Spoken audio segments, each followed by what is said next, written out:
Welcome to Study Session 5, The Chartered Companies and the Invasion of Africa. Introduction.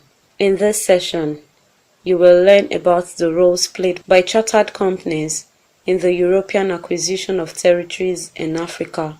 Most importantly, how the chartered companies secured and administered for their home governments territories which these governments were not prepared to seize directly. Also, you will learn how they administered temporarily territories which their home government had directly seized, but which they were not yet prepared to exploit and rule. Learning outcomes. When you have studied this session, you should be able to point out the European powers that engaged in the use of chartered companies for penetration of territories in Africa. Explain the role of Royal Niger Company in Nigeria. Describe the activities of Imperial British East Africa Company. Highlight the roles of the British South Africa Company. Europeans and chartered companies in Africa. Britain, Germany, and King Leopold II of Belgium pioneered the use of chartered companies in securing territories in Africa. For example, Britain used the Royal Niger Company to secure northern Nigeria and administer it till 1900. Britain's Royal Niger Company in Nigeria.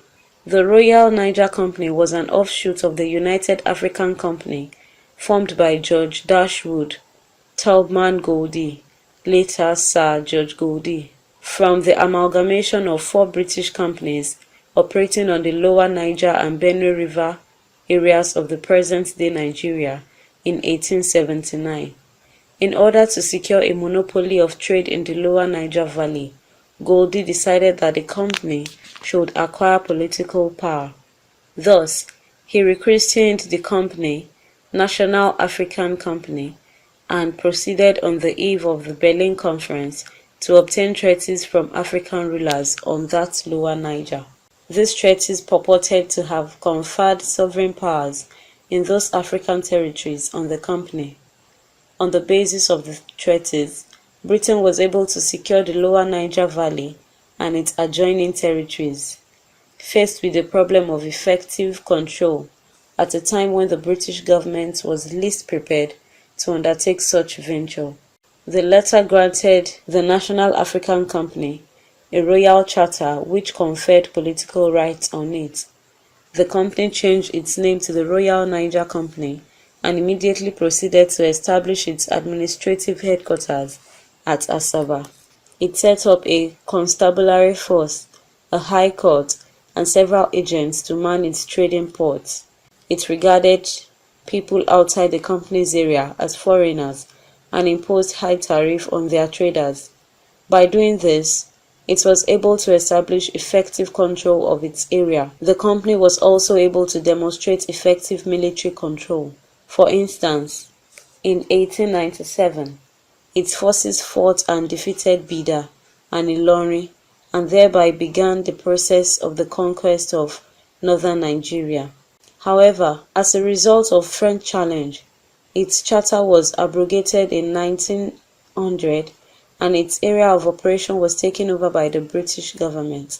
Imperial British East African Company. Apart from the need to keep the Berlin Guidelines, strategic reasons made it imperative for the British to maintain effective control of East Africa. Having occupied Egypt in 1882, the British were anxious that no strong European power capable of diverting the waters of the River Nile or its tributaries should occupy its sources. It therefore became necessary for Britain to the East African territories, from where the River Nile and its tributaries take their sources, in order to occupy and control the territories with little or no cost to the British government. Britain gave a charter to the British East Africa Association formed by William Mackinnon, a British businessman, in 1887. Upon receiving the charter, the association changed its name to the Imperial British East Africa Company. The British government conferred on the company the right to undertake the administration of Kenya. The company later spread its activities to Uganda and it was also vested with the responsibility of administering the place. Although the company was run at a loss to its shareholders, it succeeded in holding Kenya and Uganda for the British government till 1895, when it surrendered its charter. The British South African Company. The British South Africa Company was formed by Cecil Rhodes, a British capitalist. He became interested in South Africa, especially in the area of the present-day Zimbabwe and Zambia, because of his desire for minerals, especially gold. For this purpose, also, other Europeans such as the Germans and the Portuguese showed interest in this area of South Africa. Cecil Rhodes and the African chiefs. In the 1880s, Cecil Rhodes sent agents to seek concessions from King Lobengula of Matabeleland to prospect for minerals in his territory. King Lobengula was believed to have had considerable authority in the area known as Zimbabwe today.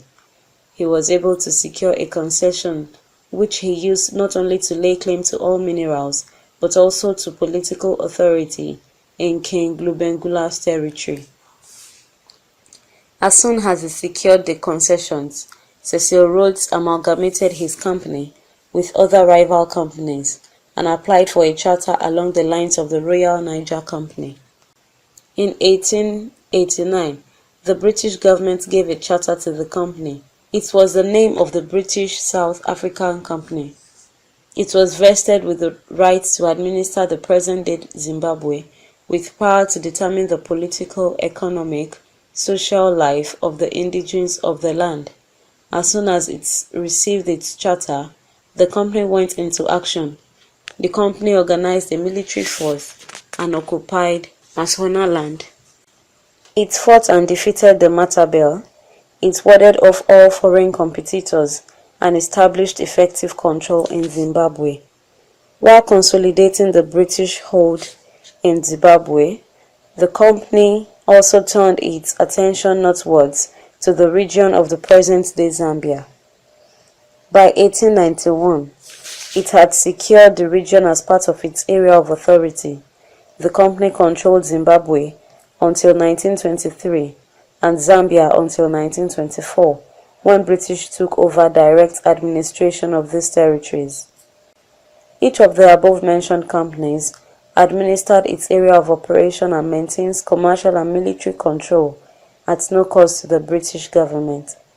Each also succeeded in warding off foreign competitors and retained its area until the British government was prepared to assume full and direct administrative responsibility. Summary.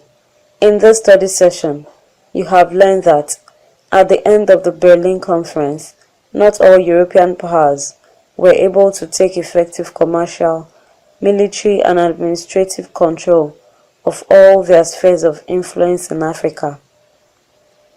In order to secure foothold in the areas concerned, European nations such as Britain and Germany encouraged private companies to direct administrative control at no cost to the home government.